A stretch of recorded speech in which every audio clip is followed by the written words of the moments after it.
ela entrou para a história como a pior mãe de Hollywood, símbolo da maternidade narcisista, arqui-inimiga de Bette Davis e como uma predadora lasciva e difícil de lidar. Só que Joan Crawford não foi só um ícone para uma legião de mulheres em sua época, como melhor que muitos, sustentou uma impressionante carreira por 50 anos, indo do cinema mudo ao falado e colorido. Este é o Sociocrônica e nós vamos conhecer mais um ícone da cultura pop.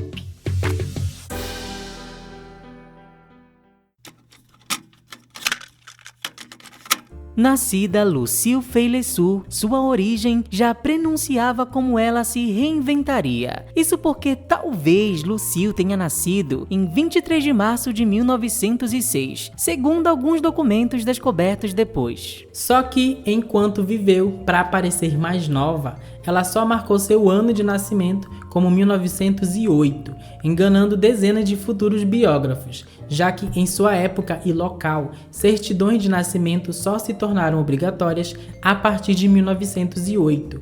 Então, sua data real de vida nunca saberemos. Além disso, a jovem nasceu numa família muito pobre, filha de 2 jovens de 20 anos. O pai biológico dela abandonou a família antes que a menina tivesse 1 ano de idade, e ela foi criada até os 9 e 10 anos por um padrasto que trabalhava com teatro. Este homem também não demorou a assumir, acusado de desfalque, mas talvez esta infância artística já a tenha influenciado. O porém é que agora, sendo filha de mãe solteira, Lucille Lessu só tinha 9 anos quando começou a trabalhar dentro da escola onde estudava para poder bancar os próprios estudos.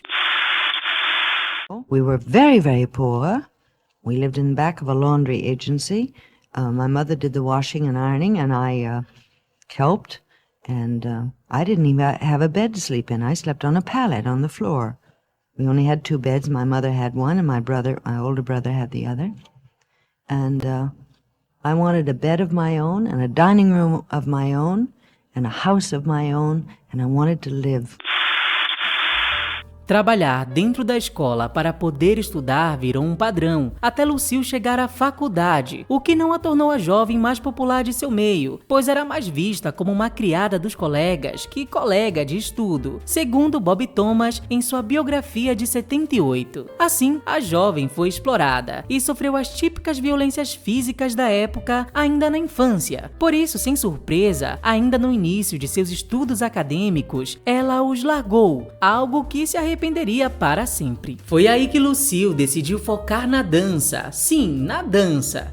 Isso porque, para escapar dos abusos e da pobreza em que vivia, ela descobriu os bailes de dança para onde fugia. Não demorou então a entrar em grupos itinerantes de coristas, vendo ali uma forma de sobreviver. Numa de suas apresentações pelo país, ela foi notada por um dos irmãos Schubert, a família que dominava os teatros da Broadway em Nova York. Lá, a jovem fez contatos, aprimorou suas habilidades e trabalhou até com Miss Tanguette, uma das grandes figuras femininas da época. Foi nesse período que alguém indicou que Lucille fizesse um teste para trabalhar em Hollywood, algo que ela topou mais pelo ótimo cachê. Eu só tinha visto 6 filmes em toda a minha vida e em nenhum deles havia dança, e eu só queria ser a melhor dançarina do mundo, diria ela em sua única autobiografia lançada, a Portrait of Joan, de 1962. Só que o teste de câmera dela agradou os produtores de cinema, e como o salário oferecido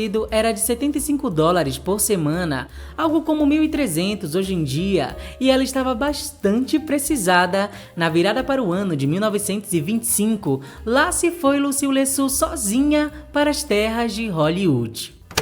Mas ela estreou nas telonas como uma dublê de Norma Shearer, no longa A Dama da Noite, onde Norma interpreta 2 personagens. Em seus 10 primeiros filmes, porém, ela só fez pontas, a maioria minúsculas, como na primeira versão de Ben-Hur com Ramon Novarro. Então, dizem que teria feito sua primeira inimizade ao confrontar ninguém menos que Irving Thalberg, lendário produtor de filmes. Ela insinuou que Norma Shearer só tinha destaque porque estava casada com Irving, e Irving, de propósito, propósito, a empurrou para mais filmes sem protagonismo. Por isso, talvez, ela aprendeu o valor de se conhecer as pessoas por trás dos filmes, técnicos, faxineiros, já que eles lhe davam dicas de como se promover e a deixavam assistir a outras produções em andamento, para que a jovem pegasse as manhas. Assim, no início ela investiu bastante em fotos publicitárias. Afinal, se não engrenasse em 2 meses, ainda podia ser demitida, pois tinha sido contratada pelo maior estúdio de cinema daquele tempo, a MGM. Foi aí que um publicitário elaborou um concurso de revistas para tentar alavancar a jovem. Aquele que bolasse um nome para uma futura estrela ganharia uma fortuna para a época, de 50 a 500 dólares. O nome devia ser moderadamente curto e eufônico, não deve imitar o nome de algum artista já consagrado, deve ser fácil de soletrar, pronunciar e lembrar, deve ser impressionante e adequado ao tipo de portador. Ao mesmo tempo, as revistas recriavam o passado de Lucille, nenhuma lembrando suas origens paupérrimas, mas a colocando como uma debutante que cansou da vida social e decidiu do nada virar atriz. E bem aqui já se percebe o clássico controle absoluto dos departamentos de publicidade sobre a identidade do artista, da alteração do nome deles contra a sua vontade até a reformulação de sua própria biografia. No fim, o nome vencedor dessa brincadeira foi Joan Arden, indicado por algumas pessoas, e por uns dias Lucille Lessu foi Joan Arden, até uma figurante reclamar que já tinha aquele nome. A fim também de não pagar o prometido aos vários vencedores do concurso, o estúdio decidiu escolher um nome que foi sugerido uma única vez. E foi assim, em meados de 1925, que finalmente surgiu Joan Crawford. Ela primeiro odiou o nome por lembrar crawfish, lagosta, mas Lessu, por sua vez, diziam lembrar sewer, esgoto em inglês, e para eles era difícil de pronunciar. Com o tempo, Joan não só abraçou aquele nome, como fez dele uma forte marca a se manter a todo custo por 5 longas décadas. Entre 1925 e 29, Joan Crawford trabalhou em mais de 20 filmes, ou seja, 20 longas em 4 anos. Tamanha era a exploração do sistema de cinema da época. Seu primeiro papel de destaque foi no filme mudo Roupa Velha, com a estrela mirim Jack Coogan. Mas Joan logo encontrou uma forma de se destacar de verdade, abraçando sua antiga marca, a dança. Dizem que ela saía por aí caçando concursos de dança por Hollywood, vencendo vários, e aos poucos provando que merecia mais atenção. Não à toa, após Roupa Velha, ainda em 25, ela foi uma das coristas principais no filme Sally, Irene e Mary. Isso porque nessa década, um novo estilo de figura feminina se sobressaía, a melindrosa, um tipo de moça elétrica e festeira.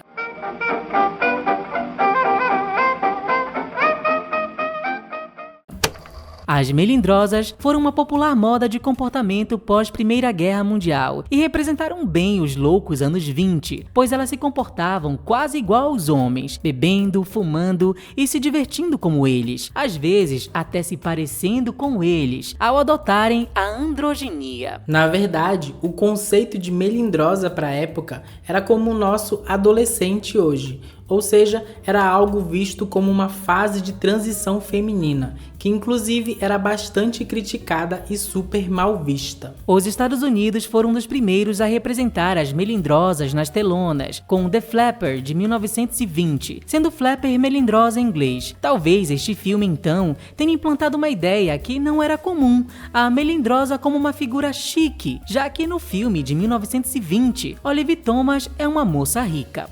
Vale ressaltar que Hollywood surge não só como uma indústria de cinema, mas literalmente como uma fábrica, em especial de roupas. Daí, muitos filmes da Era de Ouro teriam aquelas cenas desnecessárias com desfiles para tentar vender os seus produtos, que por sinal no começo imitavam bastante a moda francesa. Mas adivinhem quem abraçou tudo isso lá atrás? Sim, a Joan Crawford. Vindo da pobreza, tendo às vezes só um vestido para usar ou roupas feitas por ela e pela mãe, não é difícil imaginar Joan cedendo ao glamour de Hollywood. Além disso, durante sua época como corista, Joan teve contato com o estilo de dança popular entre os jovens, porém marginalizado, devido à sua origem negra e seus movimentos divertidos. Era o Charleston. Em Sally, Irene e Mary, Joan aparece perfeitamente como uma corista dançando Charleston. Alguns dos filmes dela tentavam capturar essa vibe, onde Joan é uma melindrosa dançante e jovial, porém com bons vestidos, eternizando na cultura pop aquele visual clássico da melindrosa, que só se firmou curiosamente a partir de 1926. Em O Andarilho de 26, ela é literalmente uma garota que faz Harry Langdon se apaixonar só de vê-la no outdoor. Quando as principais melindrosas das telonas morreram, como Olive Thomas, ou foram enterradas por suas polêmicas, como Clara Bow, Joan sobrou, já que ela ainda fazia de tudo. Por isso, de pouco em pouco, ela conquistou o protagonismo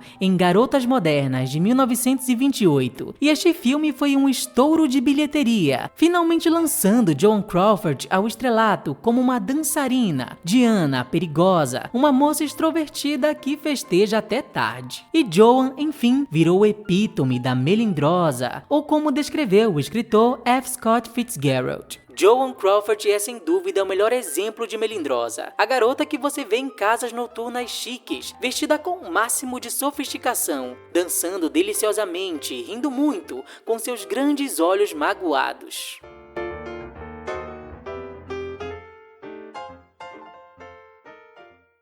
Hey sócios, uma pausa aqui rapidinho para você deixar seu like e para dizer que se você gosta do canal e deseja manter o Sociocrônica na ativa, a partir de R$5 você já pode nos ajudar através da nossa campanha de financiamento coletivo no Apoia-se. Confiram lá pelos links na descrição ou pelo QR Code na tela. Obrigado pela atenção, agora vamos lá. Garotas Modernas fez tanto sucesso que até rendeu sequências, com títulos parecidos em inglês, mas que em português ficaram Donzelas de Hoje, de 1929, e Noivas Ingênuas, de 1930, sendo que o de 29 ainda era um filme mudo e o de 30 já era um filme sonoro. A questão é que a Joan Crawford não era só uma melindrosa na ficção. Fora das telas, ela também era uma jovem inconsequente como qualquer outra, como ela mesma se descreveu na sua autobiografia. Não à toa, um ano antes de ela atingir o sucesso, ela se envolveu num verdadeiro crime.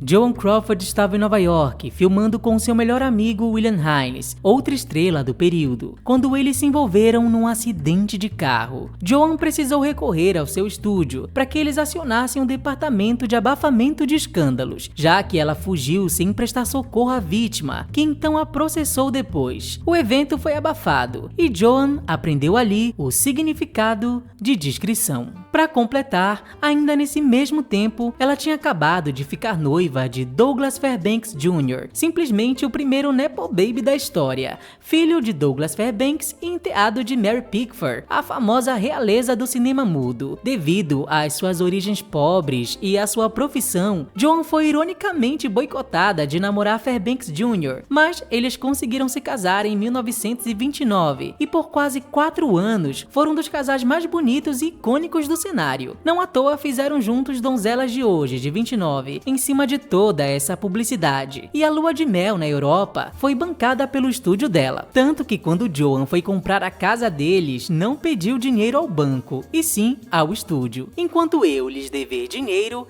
eles não podem me demitir, raciocinou Crawford a Douglas Fairbanks Jr. Há quem diga, porém, que o galã foi a forma de Joan ser notada no círculo mais respeitado do cinema, um plano B caso não conquistasse sucesso como atriz. Verdade ou não, não fez diferença, pois no final da década de 20, ela já era uma das maiores estrelas do ramo.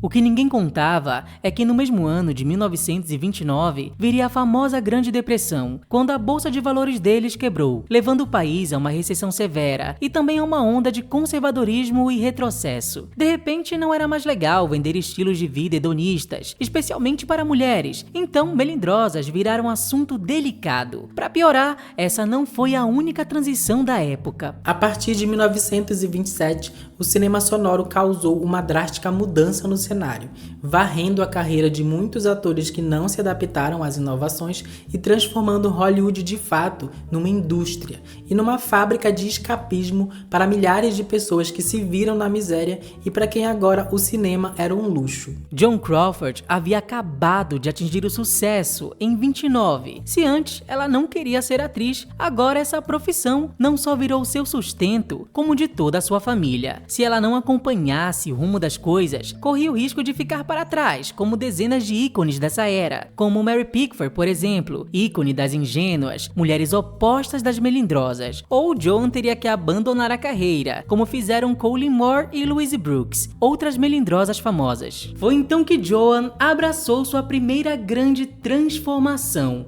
não apenas simbólica, mas literal. Se, em A Indomável e Mulher e Nada Mais, ambos filmes de 29, Joan interpreta a filha sensual de algum homem rico, logo no filme seguinte, Noivas Ingênuas, de 1930, ela já é uma humilde vendedora que sonha em se casar com um cara rico. Este seria o primeiro filme de uma nova leva e sua nova caixinha, onde agora Joan faz o papel de Cinderela moderna. Se, como melindrosa, ela simbolizou milhares de outras jovens modernas, alegres e otimistas, agora, ela precisava acompanhar seu tempo. Era hora de Joan Crawford levantar as mangas e representar a classe trabalhadora.